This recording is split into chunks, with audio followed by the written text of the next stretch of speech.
Bismillahirrahmanirrahim. Assalamu alaykum. Hürmetli televizyon görüşler.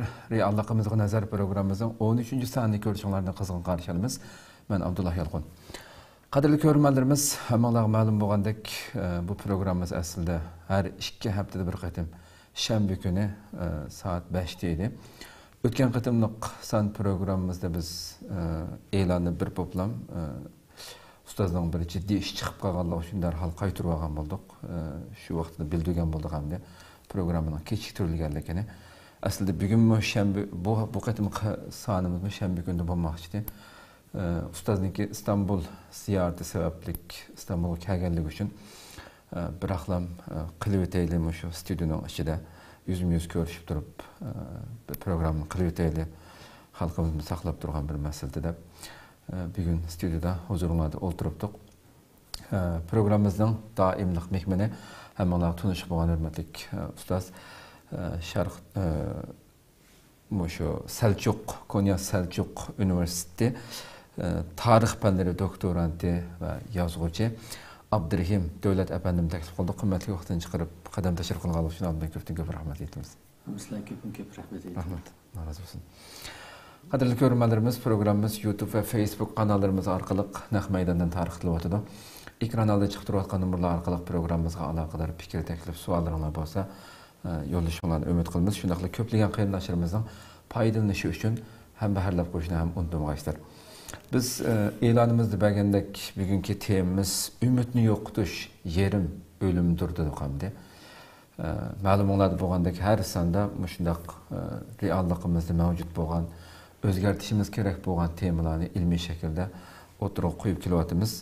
Bu mu albatta bugünkidek bizdek bir sharoit yashayotgan xilma-xil tarafdan besim, vatandan ayrilish, oila, urug' tuqqanlardan ayrilish, iqtisodiy jihatdan nurg'un qiyinchiliklarga uchrash degandek bir sharoit yashayotgan xalqimiz uchun, uning yoshlari uchun ig'ir bir besim paydo qilganligi aniq, umidsizlikka tushirishi aniq.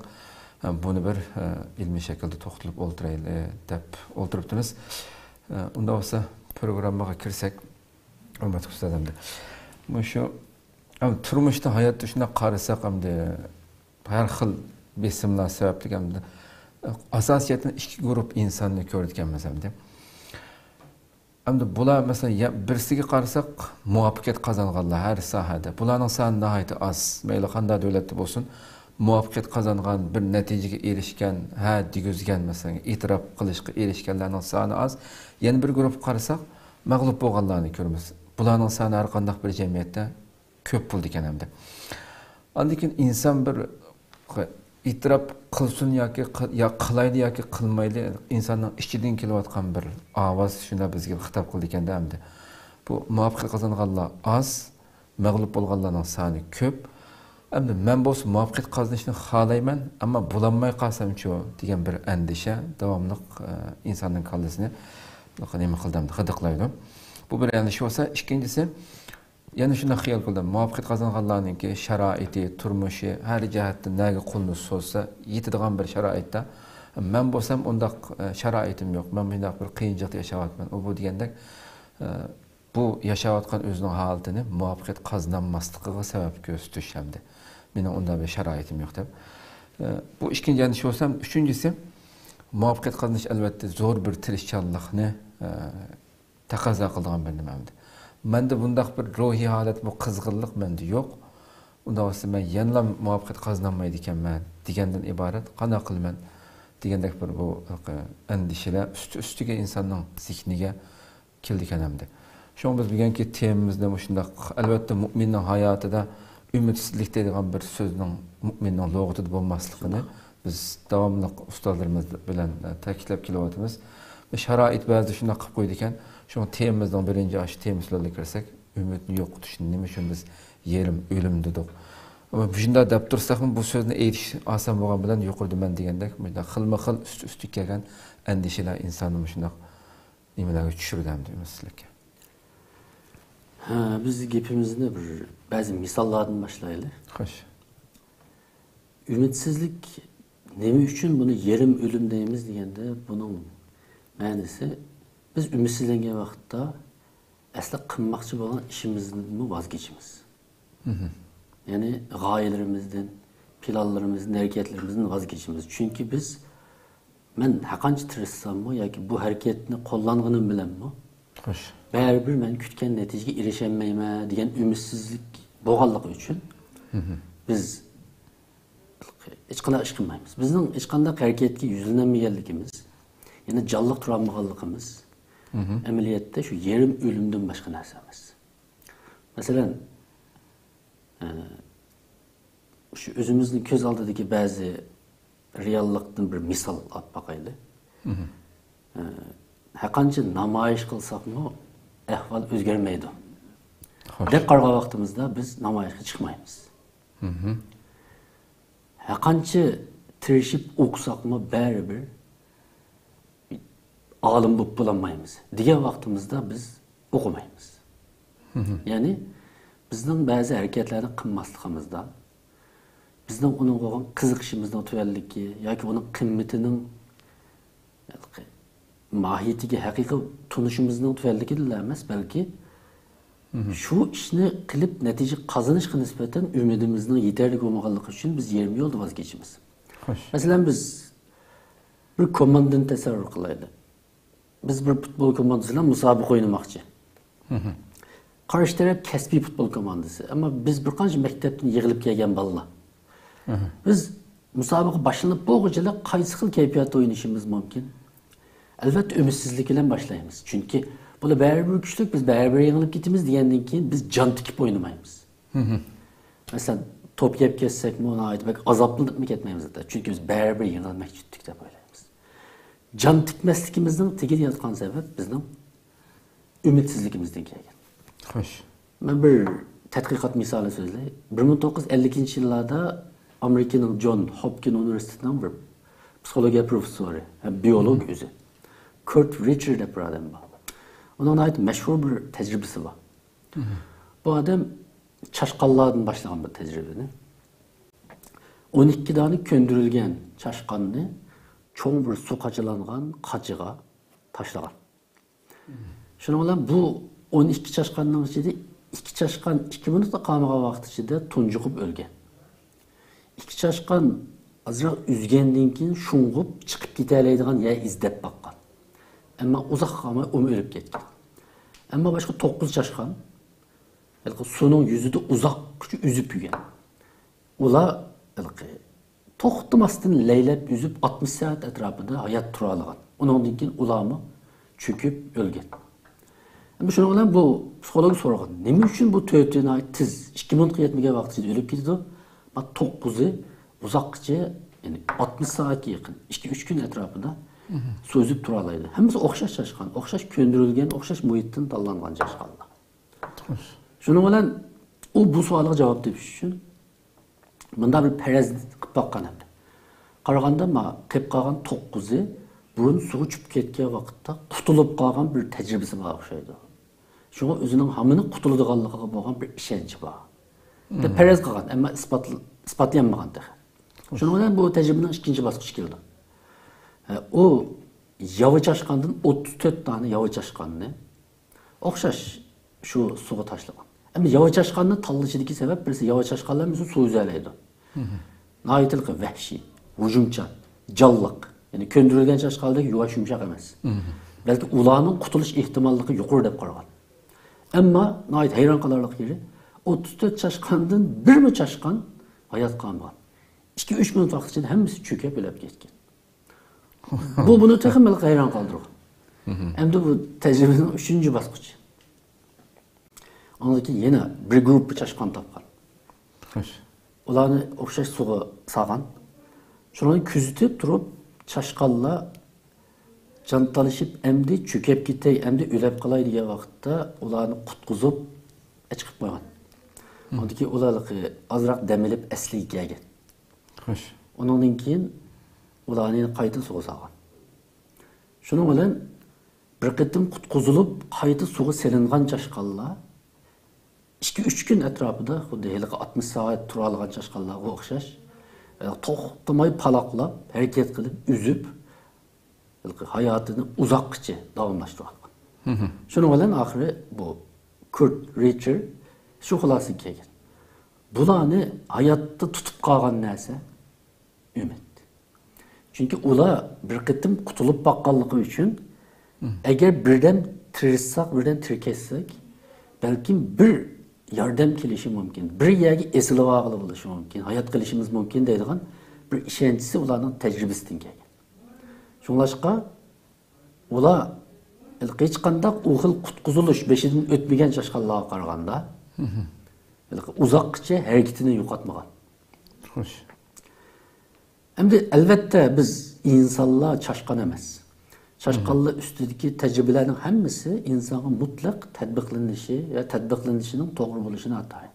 Ammo uningdan keyin ishlangan nurg'un tajribalarmi Richerning bu tadqiqot natijasini asosan to'g'rilaydigan mohiyatda.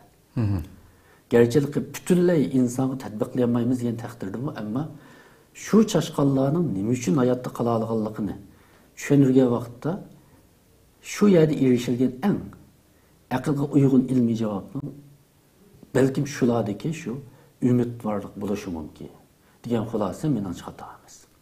Endi bu insonlarga biz o'zimizga tatbiqlab boqqan vaqtimizda hozirgi misolda ko'rdik. Ular umidsiz bo'lganligi uchun tez o'ldi, birisi umidvor bo'lganligi uchun uzoqcha tirkishib tura oldi. Endi bizmi shu? Yani insonlar amaliyotda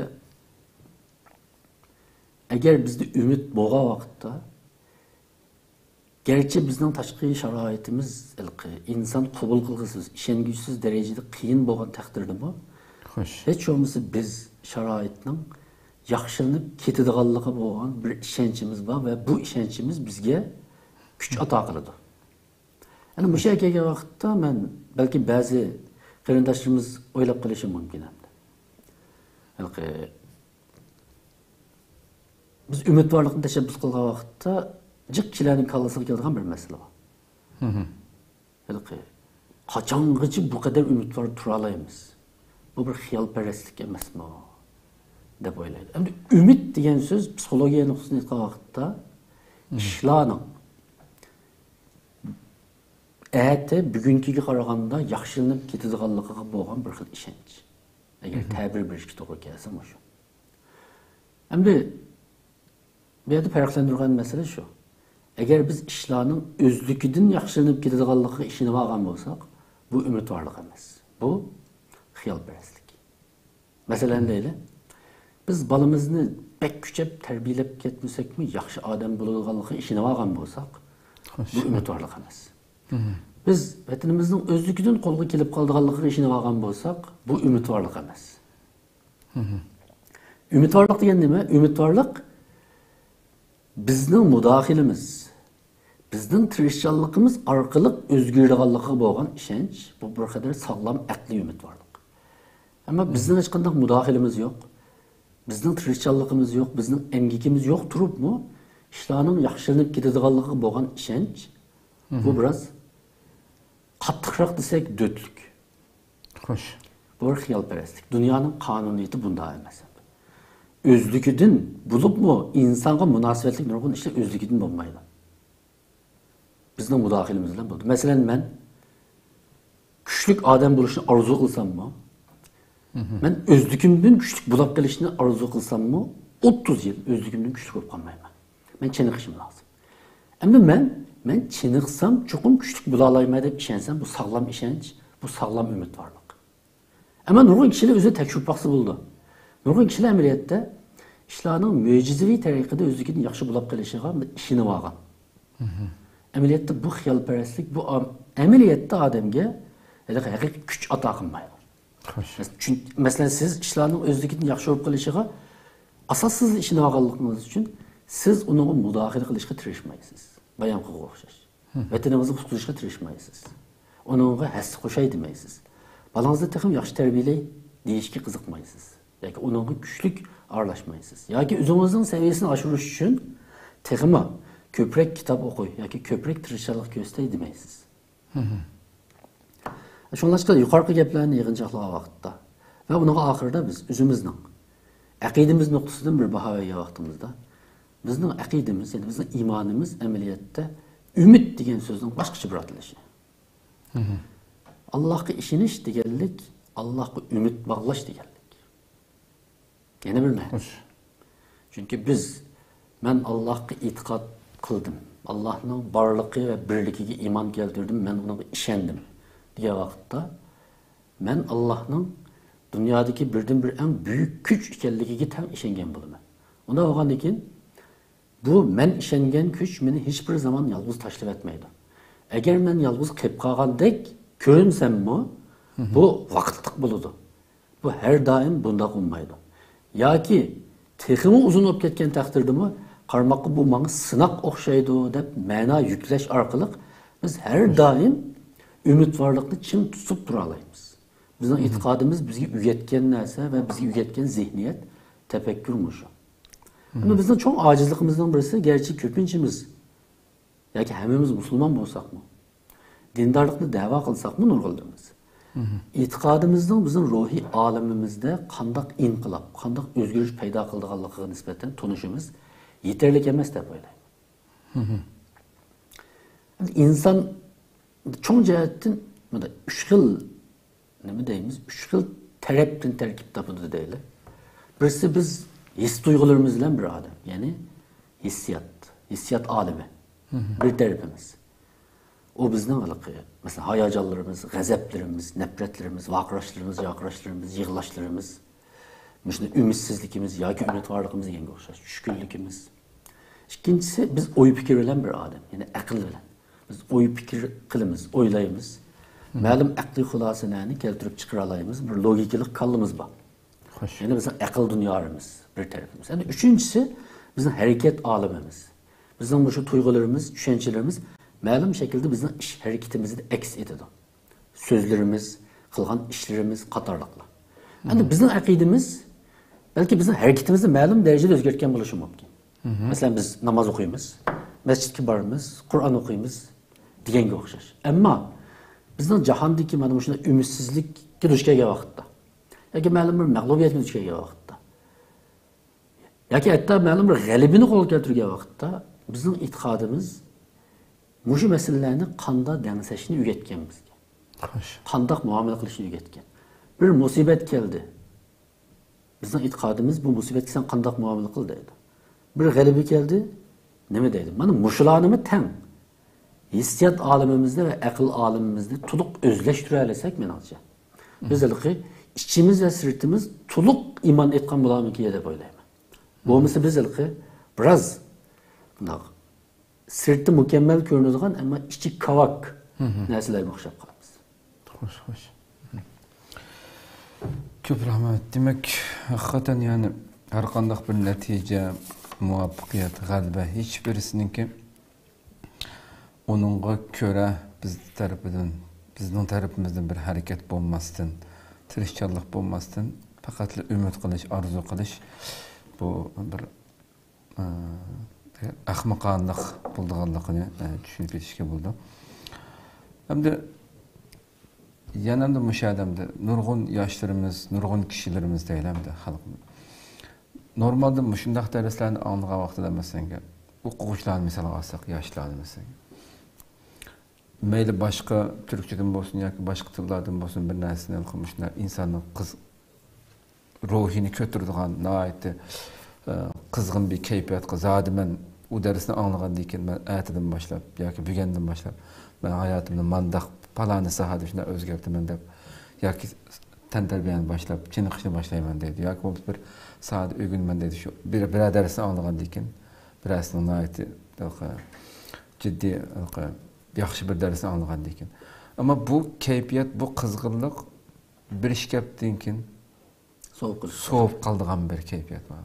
Shuni qilib ketib, shunda bir jiddiy bir keyfiyat urg'ib, men zadim shunda o'zgarma amdi deb boshlab bo'lib, bir ish kapdan keyin belki o'sha bir oygacha, uni keyin asta yana burun qaytib qoldigan ishlarni jiq ko'rimiz, jiq anglaymiz endi. Bunda bo'lishimizdagi sabab nima? Bo'lishdagi sabab nima? Bunun psikologik noktadan aytgan vaqtda manda tahlil qilish mumkin. Birisi bizning ma'lum bir g'oyaga nisbatan to'xtovsiz, uzluksiz tirishishimiz bir qancha omilga bog'liq.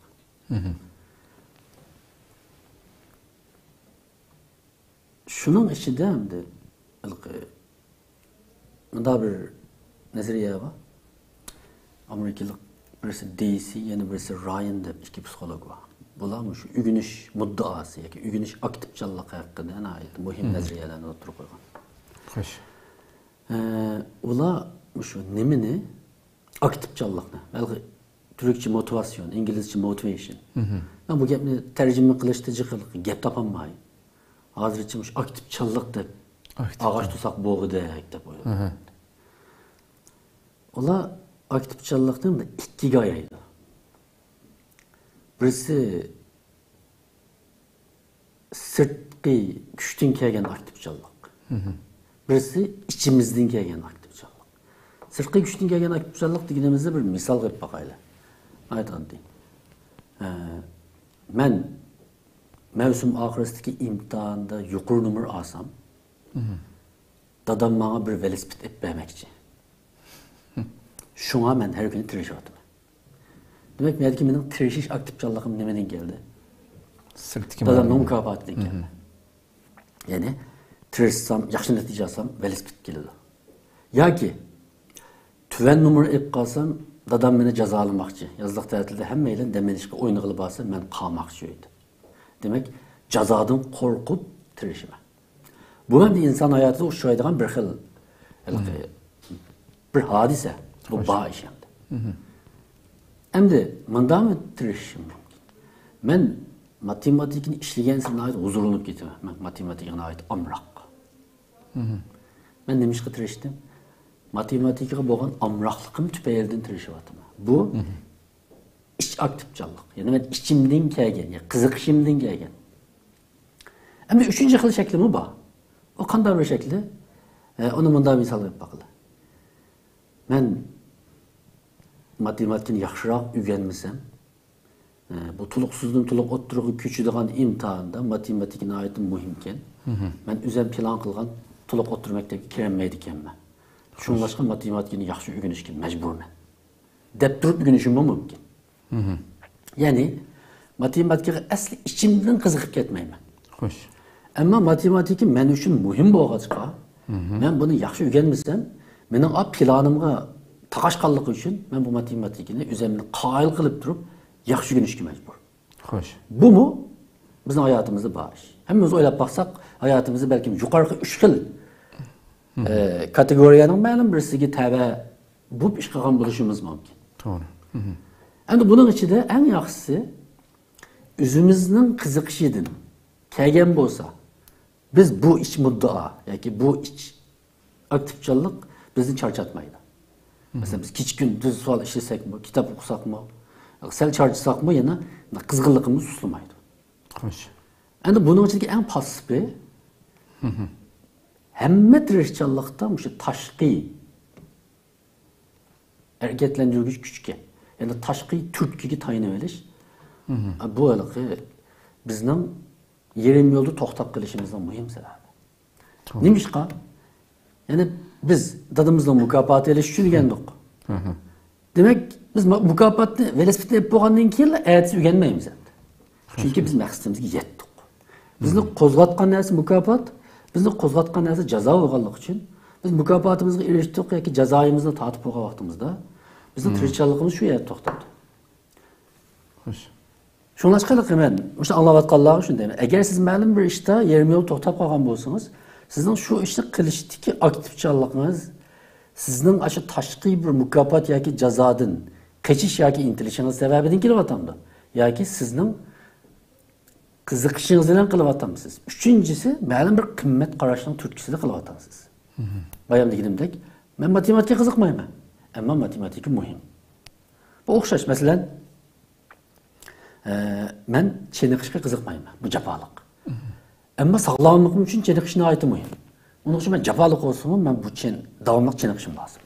Bu benim bir qarashimdan, bir prinsipimdan kelyapti. Bu mu sağlam? Bir mezgildeki adetlerimiz. Ama benim bu çeniqish istikim mındal değil. Başkalarını çeniqib etipti, çeniqmasam bo'lmag'idek deb çeniqqan bo'lsak, o çağda benim çeniqishim başkalarının to'xtashida to'xtaydi. Mesela başkalar çeniqmasa, men mi to'xtayman? Nima ishqa? Chunki men boshqalarga qarab turib boshladim, yana boshqalar qarab turib to'xtayman. Endi siz o'zingizga bir ayırıp bakın. Siz bu üç xilning qaysisiga da? Mening umidim mumkin qadar hammamiz oldingi ikkisiga tava bo'lsak, ya'ni qimmat qarashimizdan kelgan bir aktivchanlik va qiziqishimizdan kelgan bir aktivchanlikka ega bo'la olsak hayotimizda, biz tanlagan yo'limizdan, qilgan ishimizdan charchab qolsakmi, ertasi davomlashtiramiz. Bir ikki kun dam olishimiz mumkin, butunlay normal. Çünkü bir adam ma'lum bir ishni uzoqcha yuqori temperaturada qila olishini ataydi. Bu insonning qo'lidan kelgan ish emas. Ammo davomlashtira oladi. Bir mezgil charchisimi yana qayta kelalaydi. Ammo butunlay tashqi turtkiga tayinib qolgan vaqtda, qachon bu tashqi turtki yo'qolib ketsa, o xuddi nayt ro'shan bir misolni olaylik. Xo'sh. Xitoy asli bizning dushmanimiz. Eğer sizin vatanperverlikiniz, bu vatan benim vatanim, bu benim üyem. Benim bu vatan aldı aslında bir içki mecburiyetim var. Diyen içki düşünce bilen vatanperver bolsanız, o çağda Xitay sizni biliyorsa umuğan takdirdiniz, siz vatanperverlikinizi cari kıldıralayısınız. Eğer sizin vatanperverlikiniz, düşman sizin bir vasıta menfaatinizge çekilgan çağda andan kozgalsa, bu xil qo'zg'alish o manfaatni sizga qaytarib bergan chaqda yo'qolib ketadi. To'g'ri. U chaqda bu vatanperverlik, jin vatanperverlikmi? Haqiqiy vatanperverlikmi? Natay. Shunlashqa biz menimcha shu ikki xil nima deymiz? Ikki xil aktivchanlik manbasiga cho'qim ega bo'lishimiz kerak. Endi oxirida, endi bundan so'rashi mumkin ba'zilar. Qanday qilganda ega bo'la olamiz deb. Xo'sh. Hani men bir musulmon bo'lish bütün bilan har doim o'ylaydigan bir narsa bor. Biz ish qilib yaxshi ishlar qilsak, islomdagi eng chong prinsipning birisi, biz qilgan yaxshi ishni tashqi turtki bilan qilmaymiz. Xo'sh. Tashqi turtki bilan qilmaymiz. Masalan, biz namoz o'qisak, Xo'sh. Endi hammaylar namoz o'qib ketdi, men o'qib qo'yay deb o'qimaymiz. Chunki o'g'il o'qishning hech qanday qiymati yo'qligini bilamiz. Bizning namoz o'qishdan iborat bir harakatimiz bizning ichki e'tiqodimizning muqarrar taqozosi bo'lganligi uchun biz namoz o'qiymiz. Amaliyotda bir musulmonning hayoti ana shu barliq ishini davomli tashqi besim orqali qiladigan passiv hayot tarzi emas, balki ichki e'tiqodining ittirishi bilan qiladigan aktif hayat terzi bizim hayatımız. Ama nurgul Müslümanlar bu kadar düşünmeydi özünün hayatını. Ameliyatda hazır pasifleşiyotgan nurgul kişiler okşaş namaz kılayotgan kişiler. Okşaş dinni düşünümüz deyilgan kişiler. Ama bizning e'tiqodimiz bizni mangu bu hayotga aktif muomala qilishga undaydi va qistaydi. Masalan biz o'qidik deyli. O'qish bizning dinimizning ichki taqozosi bo'lganligi uchun o'qiymiz. Hech men o'zimni shunday o'qiyman deb o'ylayman. Ama eğer men o'qishimni palani imtihondan o'tish uchun, palani unvonni elish uchun, dadamning besim bo'lganligi uchun degandek o'qigan bo'lsam, balkim dadamning besim tugagan chog'da o'qishim tugagan bo'ldi. Diplomni olib bo'lsam o'qishim to'xtagan bo'ldi. Mukofotni olib bo'lsam kitobni tashlatgan bo'ldim. Chunki mening butun kuchim tashqi besimdan kelgan. Xo'sh. Bir musulmonning hayotida barliq ishini tashqi besimga tayandirib olsa, bu bir saxt hayot. Çünkü bizim e'tiqodimiz bizni ittirishga yetarlik. To'g'ri. Ko'p rahmat haqiqatan. Oxirgi so'zingizda bizning e'tiqodimiz degan nimadan Rasulullohning bir hadisi bor. Agar qiyomat bo'lgan bo'lsa, sizlarning qo'lingizda bir shoxni, bir daraxtni tikmoqchi bo'lib, qiyomat bo'lganini anglasanglar, qiyomat bo'pti deb. Qo'lingizda ko'chatni tikib bo'ldi, qiyomat deb tashib etmay, tikib etinglar degan gap haqiqatan ham mu'minni Müslümanlar acayip bir davamlıq hərəkət turuşqa buyurulğan mümkün hem de. Yani hem de bu içki qızıqış, içkiden kelgan işinki hem de nurgun nəticələrini muvaffəqiyyətini əlib keldiğanlığı, zerikdirməydiğanlığı. Deməsim hakikaten hem de bu yaşlarımız olsun, kim olsun, normal arası hadiki xalqımız olsun, davamlıq bir qızğın keyfiyyətini saxlab qilish üçün mü aldı bilen Hele onunğa, hele bununğa emas, özünün qaysı sahaga qiziqadiganligini tepib chiqib, shu sahasini taraqqiy qildirish ait muhim ekanamdi. Şunda. Onun bunun tavsiyasi bilan meni piqib yarim yo'lda to'xtab qolgan ish chiqmasligi uchun. Andan keyin hamda oxirida bir savol bilan tugataylamdi. Ama shundaq bir kayfiyatni, shundaq bir qizg'in kayfiyatni saqlab qolish uchun ham ota-onalarning deganki yosh farzandlarga nurg'ullarimiz palon sahada muvaffaqiyat qozonsin bolalarim deb shuningga zo'laydigan ya animani qil deb masalan deydigan ishlar bordi. Farzandlar uchun. O'sha farzandlarning o'zininki shu davomli o'rganishda bo'lsin, tirishchilikda bo'lsin, shu o'zininki kayfiyatini yuqori ko'tarish uchun ota-onalar qanday yordam qila oladi farzandlarga bu sahada? Menimcha biz bunda qildi. Ma'lum savolga nisbatan ma'lum mustaqil bir savol. Ya'ni boshqacha aytsak, ota-onalar bolalarni psixik jihatdan yetilishiga qanday yordam qila oladi degan cho'ng bir tema ostida Xo'sh. biz buni ayrim bir tema qilib oladi. Chunki buni bunday deyishimda bizning ota-onalarimizning nazarida mutlaq ko'p qism bolalar tarbiyasi degan vaqtda 2-3 xil ish keladi mikollamizga. Birisi maktabda yaxshi o'qitish, yana yuqori numr elish. Yana birisi toza yaxshi Qur'on yodlatish yoki. Yana bir narsa o'rgatish. Ammo mutlaq ko'p qism ota-onaning nazarida bolalarning psixik sog'lomligi ularning mesela shunda umid var turishi deyli. Xo'sh. Mesela o'zining qiziqishidan sovib qolmasligi deyli. Mana shunga o'xshash psixik va ruhiy taraflar asosan bizning diqqat doiramizning ichida emas. Xuddi bu hech qanday aralashmasak ham bo'ladigan. O'zligidan cho'ng bo'lgan sir yetilib qoladigan. Xuddi cho'ng bo'lgan sir burd saqlimiz chiqib qolgandek, ashuni o'zligidan yetilib qoldi deb o'ylab qolamiz. Unda emas. O maxsus ota-onalarning parvarishi bilan yetilgan bir. Mesela bolalarning o'ziga ishonchi, işte mag'lubiyatga qanday muomala qilish degandek sohalar xili cho'ng ayrim soha. Shundan chiqib bunga biz ayrim tema ochildi. Ama men oxirida endi qanday qilganda umidvorroq yashay olamiz degan bir savolga ba'zi qarashimda o'tirib qo'yib qolgan. Xo'sh. Elqa hammalarning umidvor yashag'isi bor endi. Ama umidvor emas kishilar yoki doim umidsizlik ichida turadigan kishilar ichki jihatdan o'zini bunda qoyil qilib oldi.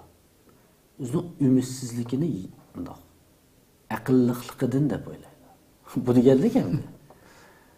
Bu jahon bu kadar qiyinchilik bilan to'shab ketgan chog'da biz ishlarning yaxshi bo'lib ketadi deganga ishini berishimiz aqlsizlik emas. Deb shuning bilan o'zining umidsizligidan huzurini oldi. Amaliyotda bu boshqacha aytsak, o'zini narkoz qilib olishdan boshqa narsa emas. Nurg'un xushal-xuram yurgandek ko'ringan kishilar amaliyotda umidsiz kishilar. Halbuki o'zini narkoz qilib olish, o'zini mast qilib olish odatda ko'pin nurg'un kishilarda ig'ir tushkunlikka, umidsizlikka patgan kishilarda uchraydigan bir xil holat. Masalan, kishilarning aroqkashlikka birlishi, zəhərlik çekimlilərə birlib ketken nurgun kişilərin hayatında bir məna yox. Köpüncüsü meyli kəsbidin, hayatıdın, aile turmuşidin, ballarıdın, dostlarıdın, cemiyetidin ümitsizləngen. Nurgun kişilər mana bu şıxıl özünü narkozlaş arqalıq təsəlli izləydi. Hem de qarasaq nurgun kişi oylaşı mümkün, ben araq içməyimə, tamak çəkməyimə. Bu narkozlu verişinin halal şəkillərim var. O məsələn demə. Mesela ziyade davamlılık isil tamaklar bilen vaqt ötkileş. Mesela palaniyenin bunda tamaka okşaydı ki menla. Palaniyede çay içip geldi menla. Net saat program yapılış arkalık azaplık da qaragan dünyadan birden bozma nere turu verişini oylaydı nurgun kişiler. Ama bunu ben üzerime mes qilib aldım deb oylamaydı. Ama her günü aşınığı xuma. Birden başka işini qilib ki asla çidap duramay bir ağaynisiga telefon qildi. Bir kurashmilik ya bugun deydi. Ular ulug' bir ish qilmoqchi emas amaliyotda. Ular faqat birdan quruq gap, jahonning barliq gaplarini qilish orqali birdan mas'ul bo'lmoqchi. Birdan mas'ul bo'lmoqchi. Xo'sh. Amaliyotda o'zining ichki dunyosidagi umidsizlikdan, shu qorong'ulikdan birdan yiroq turmoqchi, ammo yolg'iz qolgandan keyin u qaytib keldi. Xo'sh. Qaytib keldi. Shunlashqa men aroq içmeyim, demek bende bu iş yok deyiş doğru emas. Ameliyatda nurgullarımız mesela her günü keçti net saat televizor görüş. Düşenbe günü birini, seyşembe günü birini, çarşembe günü birini, davamlıq şularını görüş, davamlıq sənət numaralarını uzun görüş, şuların hemisi ameliyatda üzünü məskilişinin umaq şekilleri. Şunlaşqı buna aval bir devetişim lazım. Doğru. Ama ahırda ben ümit var yaşayacak kadar fakat bunun nurgun usulları, nurgun geplerini deyişimiz mümkün ama vaktimiz kısa. Ben böyle nesini təkitleyim. Hayatını mənəlendiriş lazım. Bizim ümitsizlikimizin mühim bir sebebinden birisi biz gündüzlük hayatımızda bizni memnun kılgıdak bir işimiz bolmağanlığı için. Bu bir işi nime? Məna. Yani mənelik bir iş bolmağanlığı için biz asal ümitsizlerimiz. Ama ben yeni bir kadem ilgilep bu məna degen nime? Degen bir sual hakkında oynayıp bakılı. Mesela aldığımızda bir istakan var. Mavi bir istakan. Bu sapal yoki eynektin tüzülgen narsa. Ben bunu çekip etsem hazır. Bana kıymet kalmaydı. Hoş. Neymiş kal? Çünkü bunun su ağılı bulmagallık için. Bana kıymetli kılan narsa bunun su içkili otkan bir sayman boğallığı da.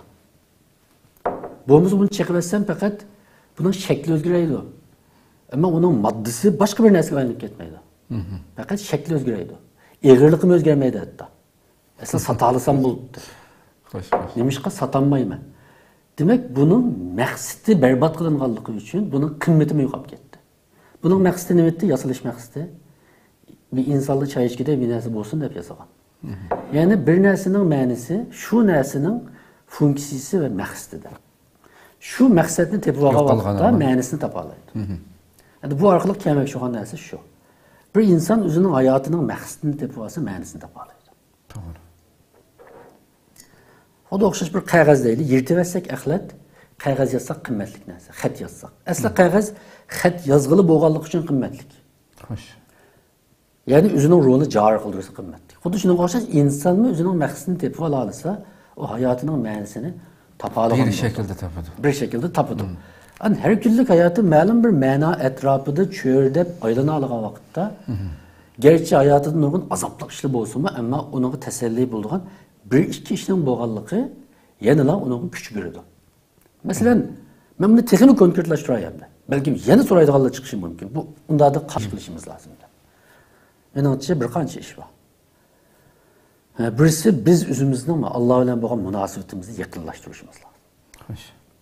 İbadetlerimiz arkalık, hatta zikir tesbihlerimiz arkalık, nepli ibadetlerimiz arkalık Allah ile boğan münasebetimizi yakınlaştırışımız ve bu yakınlıktan her daim güç elişimiz lazım. Mümkün kadar namazlı camilerde okuşumuz lazım. Hoş. Mesela hazır, onda desek ki biraz kaynap kalımız o ne demek? Bu cihetlik ifademiz mi yeterlik emez. İkincisi, en mühim işimiz, çetlerdeki her kandak bir Uygur, özünün vatan millet aldığındaki mecburiyetini məlum şekilde ada kılışı lazım. Çünkü bunundan hiç kandak bir kişi hali emez. Çetlerde yaşayatkan hiç kandak bir Uygur, men maaş ile menen çatkım yok. Deydiğen hakkı yok. Doğru. Bizim vatan aldığındaki vazifemiz nayet kıpığa yuğa işimiz emez. Biz fakat nayet en aktalli bir insanlık mecburiyetimizi ada kılıvatımız. Çünkü biz vatanki qarzda. Doğru. Ben şunu digim keldi, biraz vakit yetişim mümkün. Hoş. Biz bazı azılı vatanperver bolsak, azılı vatan için məlum işlerini kılsak, derhal bir tez gidip kalımız. Bek yuğan iş kılıp etkendek, kapaklarımız türlüp, teleppuzlarımız özgürüp. Ameliyatımız yuğa aşkımız yok. Biz fakat bir insan ada kılışık tegişlik en akalli bir insanilikten ada kıldık. En akalli insanilikten birisi qarzını töleş. Birisi benden qarz alsa, o qarzını imkaniyeti batırılık beğenmese, ben başkalı onun yaxşı gibini kılgan takdirde ben onu işletmeyim. Demiş ki, çünkü o bana birden qarzını bireyleydikten turuluk beğenmedi. En akalli mecburiyetine da akılmadı. Ama chet eldeki hemmimiz, meyli qaysı devletde yaşaylı, biz özümüzden Şərq Türkistanlık ikenlikini, şu zulümge uçravatkan bir Uygur'un ikenlikimizi setip durup, vatandaşlık alımız, şunu setip durup, panahlık dileyimiz, şunu setip durup, ictimai, iktisadi, barlık yardımlarını alımız. Yani biz taşlap ketken, hizmet kılmayı atkan şu vatan, Irak'ta durup yine bizni bekivadığı. Biz qarmoqqa bu pulni Kanada berdi, Amerika berdi, Shvetsiya berdi, Norvegiya berdi deb o'ylaymiz. Amaliyotda tegi taktidan buni bizning vatanimiz berdi. Shu vatanning puhrasi bo'lganligimiz uchun biz yig'lab qaqshab turib, shu yerga kirib olamiz, shu salohiyatga erishib olamiz. Xo'sh. To'g'ri. Amaliyotda bizning shu vatan oldidagi majburiyatimiz biz faqat shu gardinimizgacha kirgan bu qarzni to'lashdan boshqa narsa emas. Shunlashqa bek yuqoriga ketgan bo'lmaymiz. Shunlashqa har bir Uyg'urning vazifasi bor. Shunlashqa kundalik hayotida men vatan uchun bugun hech bo'lmasa ma yaxshi yozmani yoki ma yaxshi filmni ma'lum bir to'rda o'rtoqlashdim. En aqallisi tak bir kişiler. Yoki ikki varaq bir narsa o'qidim. Yoki mening qo'limdan hech qanday ish kelmaydigan, masalan, ma'lum bir ayol deydi. Mening mahallamning yanında bir Uyg'urlar ochgan bir kurs var ekan. Men hech ish qilolmadim. Ya yaxshi o'qimabdi ekanman, burni o'qimabdi ekanman. Aşağıya kirib, men mishaning tozligini qilib beraymi, bir qatim supurib beray. Desimi o ma'nili bir ish. Kesib aytalayman, agar bir odam ashunday bir xizmat qilsa, shu kunisi kechgacha uning kayfiyatini yaxshi turadi. Bir xil men bugun bir yaxshi ish qildim-ku. Men bugun vatan uchun, millatim uchun, bolalarim uchun, Uyg'urlar uchun ma'lum kichik bir ishni qildim deb kayfiyatim yaxshilanib qoldi. Heligo o yaxshi ishga, o ish bizning kayfiyatimizni yaxshilaydi. İnsan shaxsiyatchiligi bilan baxtsiz bo'lib ketadi. Boshqalarga yordam qilish bilan baxtli bo'la oladi. Biz baxtni elishdi deb o'ylaymiz, ammo tegi ta'kidni aytganda bir ishdi. Ama ikkinchisi, hammamiz ya dada ya ana yoki bir o'quvchi, chiqib bir salohiyatimiz bor. Ailemizning hududisidan yaxshi chiqishimiz lozim. Masalan, eng muhim narsa uning ichida har bir ana yoki dada kunda farzand tarbiyasi haqida ma'lum bir yaxshi ishni qilsin. Şunun o'zi uning hayotini, shu kunlik hayotini nihoyatda go'zal rang bilan bo'yaydigan bir ma'no. Agar u uni qilmasa, bir tarafdan o'zini ichib shuni, balamning mushunda qilaman. Yana bir tarafdan hamını bunun cezasını çekidi. Yani balları yoldan çıkışa başlayan vakitte şu vakitte iç puşuşu başlaydı. Tamam. Ama her gün şu ailesi için bir iş kılsın. Hem de üçüncüsü ahir değil hanım. Yani ben bir yerde hadiste okuyan ama menbaası bir tekrar mı geldiğimiz için keskin diyemeyim. Bir müminin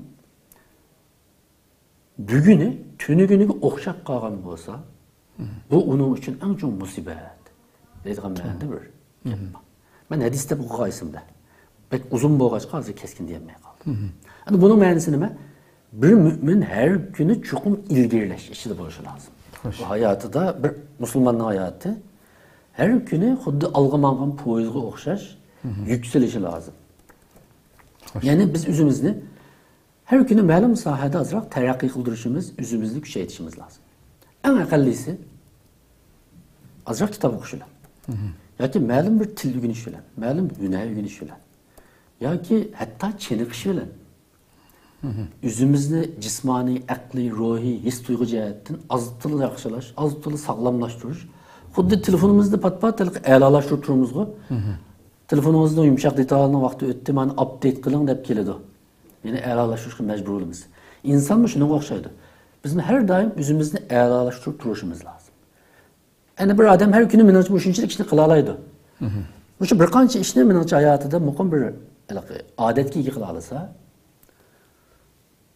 uning hayoti ma'lum bir ma'no bilan o'tgan bo'ldi. Bu ma'no bizni ümidsizlik patqiga petib qilishni saqlaydi. Hamda oxirida men bir oyat bilan bu suhbatni oxirlashtiraman. Allah Qur'on-i Kerim'de Sure Ra'id'de bir ayetini nazil qilgan. Biz nəhayət köp təkrarlaydigan ayetlərdən biri. Xoş. Yani innallaha la yughayyiru ma biqawmin hatta yughayyiru ma bi anfusihim. Yani Allah bir kavimni, o kavim özünü özgertmeyince Allah özgertmeydi o diyen. Ama ben bunu Arapça til noktasını biraz operasiya qilish kerak deb o'ylayman. Çünkü bir yerde ma'lum bir kavim özünü özgertmeyince deb tercüme qilingan Uyg'urchasi. Ama onu Arapçada ma bi enfusihim deb var. Yani ma'nın ma'nosi bir qata narsalar deganni bildirdi. Bir yurish narsalar. Konkret emas, ammo shunaqa tava barliq narsalar. Ayadaki ma bi enfusihim'nin aldığındaki ba harfi bazı vakitte fi manasında Arapçada yani urun pek manasında yani Uygurca desek da de ta te mesela ma fi enfusihim diye manada tercüme kılış ve düşünüşme hatamız. Bunda bu vakitte bunda dep kılışımın sebebi. Yani üçüncüsü meğerdeki nefs diyen sözün manası. Nefsin Arapçada cık manası var. Onun birisi özü diyen gap. Hoş. Ama onun yana bir manası ruh, psixik halet diyen gap. Mesela Arapça psikolojiyada ilm-i nefs deydi. Yani ruh ilmi. Hoş. Hem de bu yerde biz bunu bundan düşünsek. Allah ma'lum bir kavimni şu kavim özünün ruhi dünyasındaki özünün ruhi haletini ıslah kılmak için, özgertmek için Allah onu özgertmeydi desek mi hatamız. Onda olan çağda ümitsizlik diyen narsa bizim ruhi dünyamızdaki bir narsa. Yani ma'lum bir közlülük ögülü bulmuşsun bir narsa. Hoş, doğru. Demek düşkünlük, ümitsizlik, hurulluk degenge o'xshash nurg'un bizning ruhiy dunyomizga yıldız dağıtkan bu narsalarni o'zgartmasak, o'zimizni o'zgartish deganni deb qo'ysak, menimcha yetarli ifodalanmaydigan deb o'ylaganligim uchun deyapman. Yani o'zimizning psixik qurilmasini, tafakkur usulimizni, qisqasi bizning nafsimiz ichidagi o'zgartishga tegishli barliq narsalarni o'zgartmaguncha bu yerda Allah senin ve bir kavimnin halini özgertmeydi o diye. Hoş. Şundakla Allah bunu özünün yardım kılışının bir şerti kılıvatıdı bu ayette. Yani sen özden kılışkı tegişlik işini kıl, kalan işini bana koy da vardı. Hem de biz özümüz şunu soruşumuz lazım özümüzden. Ben hakikaten özemnin nefsi alemiga kılışkı tegişlik vazifemni to'liq qila oladimmi? Deb yuzlanadigan vaqtimizda menimcha biz ruhiy dunyomimizdagi barliq masalalarni hal qilish uchun menimcha eng dastlabki eng to'g'ri qadamni tashlagan bo'lamiz deb o'ylayman. Rahmat. Ko'p rahmat, Alloh razı olsun. Yuqoridagi sil degan hadis mikidiganlari bu Ali radhiyallohu anh hadis emaskan, Ali radhiyallohu anhudan naql qilingan, Ali radhiyallohu anhu degan bir so'z deb deyilganligi tilga ilingandir. Haqiqatan Şimdi biz söz var ki derdi bulmayan adamın davası bulmaz. Hem dünyada herkes devamlılık, güllük, gülistanlık, her münasip tel buluşu insanın nurgun qarab baksak aşında töt tel olan insanların misal keltiremezler. Nurgunluğun emniyet ulanın muqandaq düşkünlük hayat yaşayatqanlığı yani. İnsanın bir yetmekçi bo'lgan g'oyasi, bir ulug' bir nishoni bo'lmasa, o insonning yashag'ini har qanday bir sharoitda yashasin, ma'nisiz hayotga to'ladiganligi aniq. Evet, güzel misallar bilan tushuntirib o'tlar. Ko'p rahmat, Alloh razı olsun. İnşallah o'zimizga sanda yana siz degan ota-onalar masalasini ayirib paranglashamiz, ayrim program shaklida. Qadrli ko'ruvchilarimiz, shuna qilib bugungi realligimizning nazar programmamizning 13. sanımı müşahede ahırlaştı. Anlap öttük qadrli qarindoshlar. Yaşayotgan sharoitimiz xilma-xil shundoq besim ostida bo'lsa-mu, biz deb o'tganimizdek bir musulmonmiz, mu'minmiz. Davomli holatda har qanday bir sharoitda bo'lishdan qat'iy nazar Alloh bilan bo'lgan, Allohga bo'lgan ishonchimiz, umidvorligimiz hargiz tushib qolmasligi tavsiya qilingan va biz buningga buyurilgan bir ummatmiz. Şunun için devamlılık nurgun qalblarni qo'lga keltirish uchun herkes mu bizning qanchalik taqvodor bo'lib ketaylik biz albatta diniy suhbatlarda mu so'zlab o'tdik bu masalani ustozlarimiz bilan. Dunyodagi eng taqvo inson herkes jaynamozdan tushmay o'tirib yetmoqchi bo'lgan nishoniga duo qilsam yetkin olmaydi. Ham bu dinimizga xilof bir masala ekanligini davomli Allohga iltijo qilish bilan birga tang holatda uning bilan barobar holatda qilishga tegishlik qo'limizdan kelgan barliq tirishchanlikni, harakatni ko'rsatib bo'lib, o harakatni qilib bo'lib, ondan keyin Allohdan uning natijasini chiqarib berishni talab qilishga, duo qilishga buyurilgan bir musulmonlarmiz. Shuning uchun biz bu shaklda dinimizga ko'ra holatda yashab, ilmiy isbotlangan nurg'un narsalarni oldik. Shu shaklda hayotimizni mollaştırıp, texinmek, beyitip, meňaşqa tirişişimiz gerek. Rabbim inşallah bununla müyassar kılışını tileyimiz Rabbimizin. Allah ömür bası aldığımızdaki sanda başka bir temada görüşükçe aman boğayslar. Assalamu alaikum ve rahmetullahi teala ve berekatuhu.